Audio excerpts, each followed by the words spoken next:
Hello guys, welcome to mining Adda. आज हम पढ़ने जा रहे हैं CMR 2017 का chapter number 10, mine working. Mine working को हमने स्टार्ट किया था पार्ट वन में रेगुलेशन नंबर 104 से, और लास्ट पार्ट में हमने रेगुलेशन नंबर 121 तक हमने देख लिया था, working near mine boundaries in below ground mine. अब वहाँ से आगे देखते हैं रेगुलेशन नंबर 122। रेगुलेशन नंबर 122 में क्या किस बारे में बात हो रही है? रेगुलेशन नंबर 122 में बात हो रही है working near mine boundaries in open cast mines. Open cast mines की बात हो रही है, इसके पहले अंडरग्राउंड माइंस की देखते हैं। तो सब रेगुलेशन वन क्या बोल रहा है? द ओनर, एजेंट और manager of every open cast mine shall have fixed boundaries of the mine, and notwithstanding anything contained in sub-regulation 2, the boundary shall not be changed except with the previous permission of the chief inspector in writing and subject to such conditions as he may specify therein. Owner, agent और manager जो है उनको किसी भी open cast mine के जो owner, agent और manager है उनको फिक्स्ड बाउंड्रीज होने चाहिए माइंस की, और उसको किसी भी कंडीशन में बाउंड्री को चेंज नहीं किया जा सकता except with the previous permission of chief inspector. Provided that if any mine consist of two or more separate एक्सकैवेशंस, किसी माइंस में अगर दो या दो से ज़्यादा सेपरेट एक्सकैवेशंस है, and if the opinion of the chief inspector that they are not sufficiently near to one another to permit daily personal supervision being exercised by one manager, the chief inspector may, by an order in writing, require the mine to be split into two or more separate mines. chief inspector चाहे तो mines को split कर सकते हैं दो या दो से ज़्यादा माइंस में, अगर उनको लगता है कि एक मैनेजर उन सारे ही एक्सकेवेशंस का डेली सेपरेट इंस्पेक्शन नहीं कर पा रहे हैं। सब रेगुलेशन 2 क्या बोल रहा है? Not working, no working shall be made within a distance of 7.5 metres of the boundary of any mine. किसी माइंस के 7.5 मीटर्स के बाउंड्री में किसी भी प्रकार का कोई भी एक्सकैवेशन नहीं होगा। 7.5 मीटर्स का बैरियर आपने छोड़ना है। In case of disputed boundary, no working shall be made within a distance of 7.5 metre of the boundary claimed by the owner of an adjacent mine. अगर बाउंड्री डिस्प्यूट में है तो adjacent mine जो भी रहेगी उस mines का जो भी क्लेम्ड बाउंड्री है उस बाउंड्री के 7.5 मीटर्स में आप कोई भी वर्किंग नहीं कर सकते हैं until such time a binding agreement has been reached as to the correct boundary or the question has been finally determined by the court of law। जब तक वो बाउंड्री का डिस्प्यूट जो है वो रिजॉल्व नहीं होता तब तक आप एडजेसेंट माइन जो बाउंड्री क्लेम कर रहा है उसके 7.5 मीटर्स के अंदर आप नहीं जा सकते। Provided that where the workings of any mine for any reason are extended or get extended within any shorter distance than what is laid down here in above. अगर किसी कंडीशन में आप 7.5 मीटर के अंदर चले गए, the chief inspector may by an order in writing require the owner to construct such protective works within such time as he may specify. Chief inspector आपको instruct कर सकते हैं, ऑर्डर दे सकते हैं कि आपको इस तरीके का प्रोटेक्टिव वर्क वहाँ पे कंस्ट्रक्शन करना पड़ेगा और इतने इतने टाइम में करना पड़ेगा। Next sub regulation three notwithstanding anything content in sub regulation 2, the chief inspector may by an order in writing and subject to such conditions as he may specify therein, permit or require to extend or restrict the working of any mine or part thereof in variance with the provisions of this regulation। Chief inspector चाहे तो आपको permit कर सकते हैं, extend कर सकते हैं या रिस्ट्रिक्ट कर सकते हैं किसी भी माइंस के वर्किंग को, वर्किंग ऑफ एनी माइन और पार्ट देयरऑफ। नेक्स्ट देखते हैं, बहुत इंपॉर्टेंट है sub regulation 123 strata control monitoring plan. Strata Control and Monitoring Plan (SCAM). The owner, agent and manager of every mine shall prepare, formulate and implement a strata control and monitoring plan based on scientific study considering the geological data, geotechnical data, information and the method of development and extraction of coal or the excavation required therefrom। इनको ध्यान में रखते हुए एक plan बनाएंगे, strata control and monitoring plan बनाएंगे and उसको formulate करेंगे एंड उसको इम्प्लीमेंट करेंगे। There from which also include a support plan, जिसमें एक सपोर्ट प्लान इंक्लूड रहेगा to secure the roof and sides of below ground work place and shall be subject to revision with change in condition for all workings below ground, subject to revision रहेगा. Next, clause B, the owner, agent and manager shall submit a copy of strata control and monitoring plan to the regional inspector, who may at any time by an order in writing require such modifications as he may specify therein. Regional inspector को submit करना है उसका copy, और वो चाहे तो उसमें modifications बता सकते हैं time to time. The owner, agent and manager of every mine have workings below ground shall before commencing any operation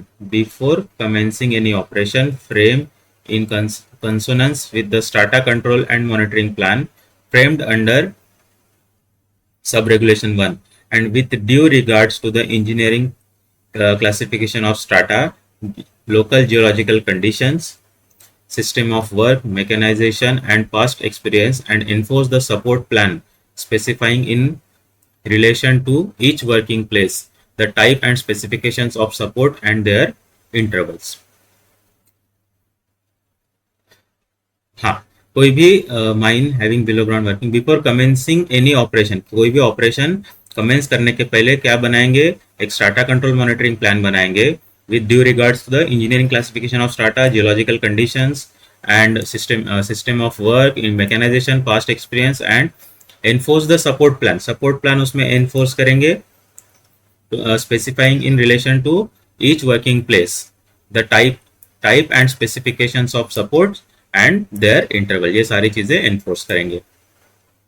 Provided that in respect of a mine where development operations are already in progress, the support plan shall be framed and enforced within 30 days of the date of coming into force of this regulation. Support plan जो है, support plan को enforce frame करना पड़ेगा और enforce करना पड़ेगा. अगर आपके माइंस में ऑलरेडी काम शुरू है और आपने अभी तक बनाया नहीं है तो 30 दिन के अंदर में within with the 30 days of the date of coming into force of this regulation. Next, sub regulation 3, the manager shall at least 30 days before the commencement of any operation submit a copy of support plan framed under the sub regulation 2 of the to the regional inspector, who may at any time by an order in writing require such modifications in the plan as he may specify therein. कोई भी नया काम शुरू करने के 30 दिन पहले support plan regional inspector को सबमिट करना है, जिसमें वो चाहे तो टाइम टू टाइम मॉडिफिकेशंस बता सकते हैं. Next, sub regulation 4, the manager shall hand over copies of the support plan framed under sub-regulation 1 and 2 in English as well as in local language understood by majority of the persons employed in the mine, together with illustrative sketches to all supervisory officials concerned, including the assistant manager, and shall officials concerned and including assistant and shall also post such copies at all conspicuous places in the mine. जो support plan बना रहेगा वो support plan के copies जो है, जिसकी एक copy English में रहेगी और एक कॉपी लोकल लैंग्वेज में रहेगी, उसमें इलस्ट्रेटिव स्केचेस के साथ में भी वो ऑफिशियल्स को भी सबमिट करेंगे, असिस्टेंट मैनेजर्स को भी देंगे और जगह जगह पे पोस्ट भी करके रखेंगे. The manager and such supervising officials shall be responsible for securing effective compliance with the provisions of the support plan framed under sub-regulation 1 and 2, and no mine or part thereof shall be worked in contravention thereof. Support plan effectively comply करने की responsibility manager and supervisors की, supervising officials की है, सभी की मिलके, और किसी भी माइन के पार्ट्स में कोई इस सपोर्ट प्लान के कॉन्ट्रावेंशन में काम नहीं होगा.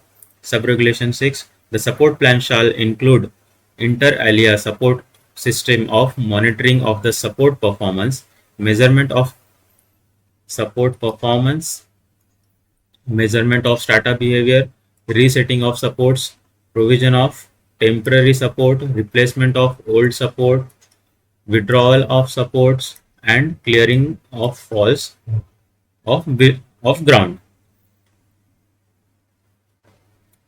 सपोर्ट प्लान में क्या क्या इंक्लूड होना चाहिए? सपोर्ट प्लान में मॉनिटरिंग ऑफ सपोर्ट परफॉर्मेंस कैसे होता है, उसके बाद में स्टार्टअप बिहेवियर कैसे मेजरमेंट करते हैं, रीसेटिंग कैसे करते हैं सपोर्ट्स की, टेम्प्रेरी सपोर्ट्स के लिए प्रोविजन क्या क्या है, ओल्ड सपोर्ट्स का रिप्लेसमेंट कैसे करेंगे, उसके बाद में सपोर्ट्स को विड्रॉ कैसे करेंगे, अगर फॉल होता है तो फॉल्स को क्लियर कैसे करेंगे ग्राउंड में से, वो सारी चीज़ें उस सपोर्ट प्लान में होनी चाहिए। Next, the support plan shall also include the implementation strategy of the plan, training and discipline and inspection and supervision policies. Support plan में और क्या क्या होना चाहिए, इम्प्लीमेंटेशन स्ट्रेटेजी होनी चाहिए कि प्लान का सपोर्ट प्लान का इम्प्लीमेंटेशन कैसे होगा, उसकी ट्रेनिंग और इंस्पेक्शन कैसे, ट्रेनिंग कैसे दी जाएगी लोगों को, इंस्पेक्शन कैसे किए जाएंगे, और सुपरविजन पॉलिसीज क्या क्या रहेगी, ये सारी चीज़ें सपोर्ट प्लान में इंक्लूड होना चाहिए। द ओनर एजेंट और manager shall formulate and implement a code of standing orders specifying. Owner agent और मैनेजर ने स्टैंडिंग ऑर्डर्स फॉर्मुलेट करने हैं और उनको इम्प्लीमेंट करना है। वो स्टैंडिंग ऑर्डर्स में क्या क्या होना चाहिए, the system and the organisation for procurement and supply of supports, system or organization for procurement and supply of supports of suitable material of adequate strength and in sufficient quantity where these are required to be readily available for us. Next, the method of handling including dismantling and assembling where necessary and transportation of the supports from the surface to the face and from the face line to their new sites, ये भी चीज उसमें होनी चाहिए standing orders में mention. Next, the system and organisation for maintenance and checking of support, dressing of the roof and side, erecting, examining and retightening of supports and re-erecting dislodged supports including the use of appropriate tools, ये सारी चीजें भी उसमें standing orders में होनी चाहिए। Next, the panel of competent persons for engagement as substitute in the event of the regular sportsman or dresser absenting from duty. Panel of competent person for engagement as substitute, अगर regular सपोर्ट्समैन या फिर dresser जो है वो absent है duty पे से, तो उस केस में सब्सटीट्यूट एज अ सब्सटीट्यूट कौन कौन जाएगा, उनका पैनल भी वहाँ पे बना हुआ होना चाहिए, स्टैंडिंग ऑर्डर्स में रहना चाहिए। The manner of making all concerned persons such as loaders, dressers, supportsmen, shot firers, sardar, overman, and assistant managers, including persons impaneled for engagement as substitute supportsman or dressers, fully conversant with the support plan, इन सभी को support plan पूरा अच्छी तरीके से बताया गया होना चाहिए, and the codes of standing orders under this sub regulation and under regulation 129 and the nature of work to be performed by each in that behalf, ये सारी चीजें उनको पता अपने स्टैंडिंग ऑर्डर्स में होनी चाहिए। नेक्स्ट देखते हैं guys, regulation 124, setting of supports किस तरीके से सेट करेंगे। Every prop shall be set securely on a sound foundation and shall be kept tight against the roof। prop किस तरीके से होगा कि सिक्योरली साउंड फाउंडेशन पे इरेक्ट होना है एंड उसके बाद में उसको kept tight against the roof, where prop is set on sand or other loose material, a flat base piece not less than 5 centimeter in thickness and 25 centimeter in width and 75 centimeter in length shall be used। ये important है, इसको याद रखिए। Prop अगर sand या loose material पे हम लोग इरेक्ट कर रहे हैं, हार्ड पे नहीं है, लूज मटेरियल पे अगर इरेक्ट कर रहे हैं, तो उस केस में एक फ्लैट बेस पीस होना चाहिए जिसके ऊपर में फिर एक बेस में लगाएंगे, उसके ऊपर में वो प्रॉप इरेक्ट होगा। तो वो बेस पीस के डायमेंशंस क्या होंगे, उसकी थिकनेस कितनी होनी चाहिए, 5 सेंटीमीटर होनी चाहिए, उसकी विड्थ कितनी होनी चाहिए, 25 सेंटीमीटर होनी चाहिए, और उसकी लेंथ 75 सेंटीमीटर होनी चाहिए। अगर ये फ्लैट पीस है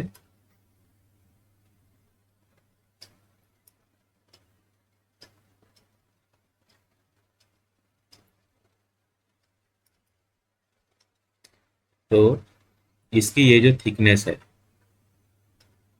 ये 5 सेंटीमीटर होनी चाहिए, इसकी ये जो विड्थ है ये 25 सेंटीमीटर होनी चाहिए, और उसकी ये जो लेंथ है ये 75 सेंटीमीटर होनी चाहिए। ठीक है, ऐसे हम एक फ्लैट पीस लेंगे, फ्लैट बेस पीस, और इसके ऊपर में हम इरेक्ट करेंगे प्रॉप को। Next, the lead used over a prop, prop के ऊपर में लीड यूज होगी एक, वो lead shall have a width not less than the diameter of the prop, उसकी जो विड्थ है वो विड्थ जो है वो डायमीटर ऑफ प्रॉप, प्रॉप के डायमीटर से कम नहीं होनी चाहिए, अ thickness not less than 8 centimetre and length not less than 50 centimetre.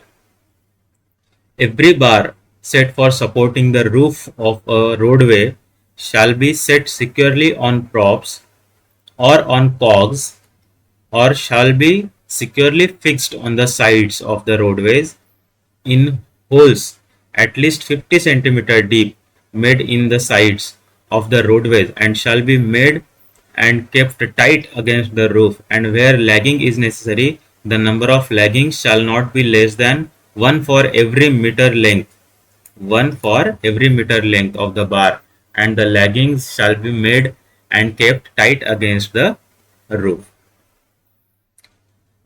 जहां पे भी कोई बार हम लोग सेट करेंगे supporting the roof of a roadway, roadway के रूफ को अगर सपोर्ट करने के लिए कोई भी बार हम लोग यूज करते हैं तो वो सिक्योरली किसके ऊपर सेट करना है, प्रॉप के ऊपर करना है, या तो कॉग्स के ऊपर करना है, या तो securely fixed on the sides. हमारे पास तीन ऑप्शंस है। उस केस में होल्स जो साइड, अगर साइड्स में रोडवे के साइड्स में अगर उसको फिक्स करते हैं, सेट करते हैं, तो उसके जो भी होल्स होंगे वो shall be at least 50 centimetre deep, वो 50 सेंटीमीटर डीप होने चाहिए in the sides of the roadway, and shall be made, और ये जो भी बार्स हम लोग सेट करेंगे रोडवेज की सपोर्ट करने के लिए, उनको टाइट रखना है रूफ के साथ में, और जहाँ भी लैगिंग्स रिक्वायर्ड है वो लैगिंग्स हम लोग लगाएंगे उसको टाइट करने के लिए। और कितने लैगिंग्स लगाने होंगे, तो जितना मीटर लेंथ का वो बार होगा उसके हर 1 मीटर में एक लैगिंग, इस तरीके से हमने लैगिंग यूज करने हैं, जैसे जिससे कि वो रूफ में टाइट बना रहे वो bar. Every cog used as a support shall be well built and set on natural floor or on secure foundation, and shall be made and kept tight, maintaining maximum possible contact against the roof। जो भी कॉग erect करेंगे उसके बारे में बताया गया है। In case of timber for erection of cog, it shall be sufficient to joggle two opposite sides, provided that only 4 sides sound sleepers shall be used for go edge support in D-pillar panel. The cogging members shall not less than 1.2 meter in length. Before erecting cogs on a D-pillaring area, props shall be erected at the corners of each cog. कॉग के corners पे prop erect करने हैं, और उसके बाद में prop erect करना है डी पिलरिंग, कॉग इरेक्ट करना है डी पिलरिंग एरिया में। In inclined seems the supporting props and COGS shall be so set as to ensure maximum support having regard to the inclination of the seam or roadway and probable strata movement, and where necessary such support shall be reinforced and prevent displacement। जहां पे भी inclined seam रहेगी, the supporting props and cogs shall be so set as to ensure maximum support having regard to the inclination of the seam or roadway and probable strata movement, and where necessary such supports shall be reinforced to prevent displacement। Every ledge and every prominent crack or slip in the roof shall be kept supported with at least a pair of cogs and a crossbar suitably lagged। Overhanging sides shall be dressed down, provided that where this is not practicable, stay props and other suitable means of supports shall be erected at intervals not exceeding 1 meter. Where sand and other material is stored or a pack is formed for a purpose of support, it shall be packed or made as tight against the roof as practicable over its whole area. Roof and sides and support roof and sides and support shall be tested as often as necessary, and except where it is no longer necessary for the purpose of support, any support loosened, broken or dislodged by or removed in any operation shall be tightened, replaced and reset with the least possible delay, and particularly before persons are allowed to pass or resume work after an interruption. Where floor or roof pole is taken, shorter props shall be replaced with longer props.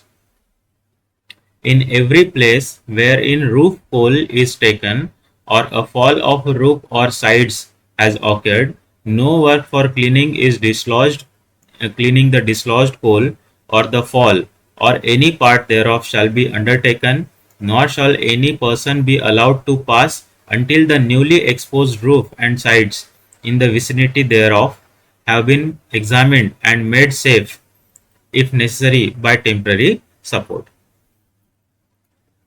जहाँ पे भी roof fall हुआ रहेगा, तो जब तक वहाँ पे टेम्पररी सपोर्ट नहीं लगाया जाता, जब तक उसको एग्जामिन नहीं किया है उस एरिया को, उस फॉल को, एंड उसको सेफ नहीं किया गया है, तब तक उस फॉल को क्लीन ऑफ करने का वर्क कमेंस नहीं होगा. Not with standing anything content in sub regulation 9, 13, 14 or sub-regulation 15, only such minimum number of persons may be engaged under the supervision of a sardar or overman as may be necessary for securing the roof and sides thereat. Where roof bolts are used for support, the bolts shall be securely fixed in place. Powered supports, hydraulic chocks and link bars shall be advanced as soon as practicable after a web of pole has been taken off as the face, so as to ensure that the area of unsupported newly exposed roof is kept to minimum. जब भी कोयला हम लोग निकाल लेंगे तो उसके बाद में तुरंत में पावर्ड सपोर्ट, हाइड्रोलिक चॉक्स या फिर लिंक बार्स जो भी रहेंगे उनको शिफ्ट करना है, ताकि न्यूली एक्सपोज्ड रूफ जो है, अनसपोर्टेड रूफ, वो मिनिमम से मिनिमम रहे. Powered supports, hydraulic chocks, props and friction props shall be set securely and checked from time to time. When any defect is detected in any powered support or hydraulic chock, the same shall be attended as soon as possible, and any defective hydraulic or friction prop shall be replaced immediately. Where by reason of any irregularity in the roof, floor or sides, or due to any other reason, any powered support or hydraulic chock becomes ineffective, conventional support in sufficient manner shall be used. जहाँ पे hydraulic support fail हो जाता है, किसी भी ineffective हो जाता है किसी रीजन से, तो वहाँ पे कन्वेंशनल सपोर्ट सफिशिएंट नंबर्स में लगाए जाएंगे. Next, withdrawal of support, regulation number 125. Whenever supports are to be withdrawn, the withdrawal shall be done in such a manner as the manager may by order specify. Support जब भी withdraw करेंगे तो उसी manner में withdraw करना है जिसमें manager बताएंगे कि इस तरीके से विड्रॉ करना है. The orders referred to in sub regulation 1 shall cover the supply and use of appropriate tools and safety contrivances, the setting of extra supports to control the collapse of roof from which supports are being withdrawn. Extra supports set करना है. Next, the sequence of withdrawal of supports का जो sequence है, withdrawal of cogs to precede withdrawal of its corner props.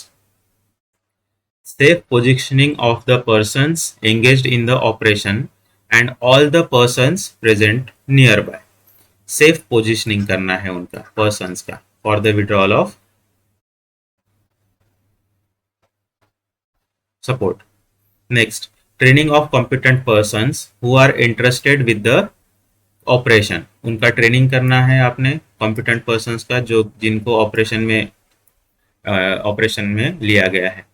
Supervision during withdrawal of support, supervision मेडिटेट करना है.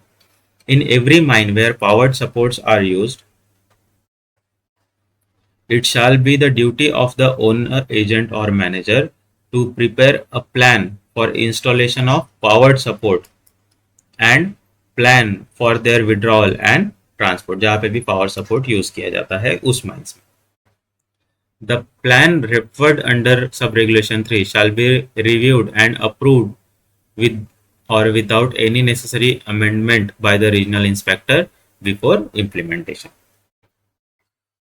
तो ठीक है गाइस, ये पार्ट में इतना ही. सपोर्ट्स के बारे में हमने काफ़ी देख लिया है पूरा, किस तरीके से सपोर्ट्स करेंगे. अब इसके आगे का जो है नेक्स्ट पार्ट में हम लोग देखते हैं. Thank you so much.